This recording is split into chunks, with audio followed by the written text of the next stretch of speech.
ناجی فاطمی خلافت کا پروردہ سالار تھا۔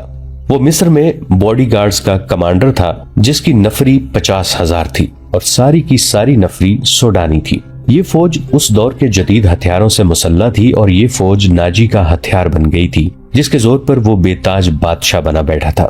وہ سازشوں اور مفاد پرستی کا دور تھا۔ اسلامی دنیا کی مرکزیت ختم ہو چکی تھی۔ صلیبیوں کی بھی نہایت دلکش تخریب کاریاں شروع ہو چکی تھیں۔ زرپرستی اور تعیش کا دور دورہ تھا۔ جس کے پاس ذرا سی بھی طاقت تھی وہ اسے اپنے اقتدار کے تحفظ کے لیے اور دولت سمیٹنے کے لیے استعمال کرتا تھا۔ سوڈانی باڈی گارڈز فوج کا کمانڈر ناجی مصر میں حکمرانوں اور دیگر سربراہوں کے لیے دہشت بنا ہوا تھا۔ خدا نے اسے سازش ساز دماغ دیا تھا۔ اسے اس دور کا بادشاہ ساز کہا جاتا تھا۔ بنانے اور بگاڑنے میں خصوصی مہارت رکھتا تھا۔ اس نے صلاح الدین ایوبی کو دیکھا تو اس کے چہرے پر بالکل اسی طرح مسکراہٹ آ گئی جس طرح کمزور سی بھیڑ کو دیکھ کر بھیڑیے کے دانت نکل آتے ہیں۔ ایوبی اس زہر خند کو نہ سمجھ سکا۔ اس کے لیے سب سے زیادہ اہم آدمی ناجی ہی تھا کیونکہ وہ 50,000 باڈی گارڈز کا کمانڈر اور صلاح الدین کو اس فوج کی ضرورت تھی۔ صلاح الدین ایوبی سے کہا گیا کہ حضور بڑی لمبی مسافت سے تشریف لائے ہیں، پہلے آرام کر لیں، تو اس نے کہا میرے سر پر جو دستار رکھ دی گئی ہے میں اس کے اہل نہ تھا۔ اس دستار نے میرا آرام اور میری نیند ختم کر دی ہے۔ کیا آپ حضرات مجھے اس چھت کے نیچے نہیں لے چلیں گے جہاں میرے فرائض میرا انتظار کر رہے ہیں؟ کیا حضور کام سے پہلے طعام پسند نہیں فرمائیں گے؟ ان کے نائب نے پوچھا۔ صلاح الدین ایوبی نے کچھ سوچا اور ان کے ساتھ چل پڑے۔ لمبے تڑنگے قوی ہیکل باڈی گارڈز اس عمارت کے سامنے دو رویا کھڑے تھے جن میں کھانے کا انتظام کیا گیا تھا۔ ایوبی نے ان گارڈز کے قدبت اور ہتھیار دیکھے تو ان کے چہرے پر رونق آ گئی، مگر یہ رونق دروازے میں قدم رکھتے ہی غائب ہو گئی۔ وہاں 4 نوجوان لڑکیاں جن کے جسموں میں زہد شکن لچک اور شانوں پہ بکھرے ہوئے ریشمی بالوں میں قدرت کا حسن سمویا ہوا تھا، ہاتھوں میں پھولوں کی پتیوں سے بھری ہوئی خوشنما ٹوکریاں اٹھائے کھڑی تھیں۔ انہوں نے صلاح الدین ایوبی کے راستے میں پتیاں بکھیرنی شروع کر دی اور اس کے سامنے دف کی تال پر طاؤس و رباب اور شہنائیوں کا مسحور کن نغمہ ابھرا۔ ایوبی نے راستے میں پھولوں کی پتیاں دیکھ کر قدم پیچھے کر لیا۔ ناجی اور اس کا نائب ان کے دائیں بائیں تھے۔ وہ دونوں جھک گئے اور انہیں آگے چلنے کی دعوت دی۔ یہ وہ انداز تھا جسے مغل بادشاہوں نے ہندوستان میں رائج کیا تھا۔ صلاح الدین ایوبی پھولوں کی پتیاں مسلنے نہیں آیا۔ ایوبی نے ایسی مسکراہٹ سے کہا جو ان لوگوں نے پہلے کم ہی کبھی کسی کے ہونٹوں پہ دیکھی تھی۔ ہم حضور کے راستے میں آسمان سے تارے بھی نوچ کے بچھا سکتے ہیں۔ ناجی نے کہا اگر میری راہ میں کچھ بچھانا چاہتے ہو تو وہ ایک ہی چیز ہے جو میرے دل کو بھاتی ہے۔ صلاح الدین ایوبی نے کہا آپ حکم دیں۔ نائب نے کہا وہ کون سی چیز ہے جو حضور کے دل کو بھاتی ہے؟ صلیبیوں کی لاشیں۔ صلاح الدین ایوبی نے مسکرا کر کہا مگر فوراً ہی ان کی مسکراہٹ غائب ہو گئی۔ ان کی آنکھوں سے شعلے نکلنے لگے۔ انہوں نے دھیمی آواز میں جس میں قہر اور عتاب چھپا ہوا تھا کہا مسلمان کی زندگی پھولوں کی سیج نہیں، جانتے نہیں ہو صلیبی سلطنت اسلامیہ کو چوہوں کی طرح کھا رہے ہیں، اور جانتے ہو کہ وہ کیوں کامیاب ہو رہے ہیں؟ صرف اس لیے کہ ہم نے پھولوں کی پتیوں پر چلنا شروع کر دیا ہے۔ ہم نے اپنی بچیوں کو ننگا کر کے ان کی عصمتیں روند ڈالی ہیں۔ میری نظریں فلسطین پر لگی ہوئی ہیں، تم میری راہ میں پھول بچھا کر مصر سے بھی اسلام کا پرچم اتروا دینا چاہتے ہو؟ انہوں نے سب کو ایک نظر دیکھا اور دبدبے سے کہا اٹھا لو یہ پھول میرے راستے سے، میں نے ان پہ قدم رکھا تو میری روح کانٹوں سے چلنی ہو جائے گی۔ ہٹا دو لڑکیوں کو میرے راستے سے، کہیں ایسا نہ ہو کہ میری تلوار ان کے اتنے دلکش سنہرے بالوں میں الجھ کر بیکار ہو جائے۔ حضور کی جاؤ حشمت، مجھے حضور نہ کہو۔ صلاح الدین ایوبی نے بولنے والے کو یوں ٹوک دیا جیسے تلوار سے کسی کافر کی گردن کاٹ دی ہو۔ انہوں نے کہا حضور وہ تھے جن کا تم کلمہ پڑھتے ہو اور جن کا میں غلام بے دام ہوں۔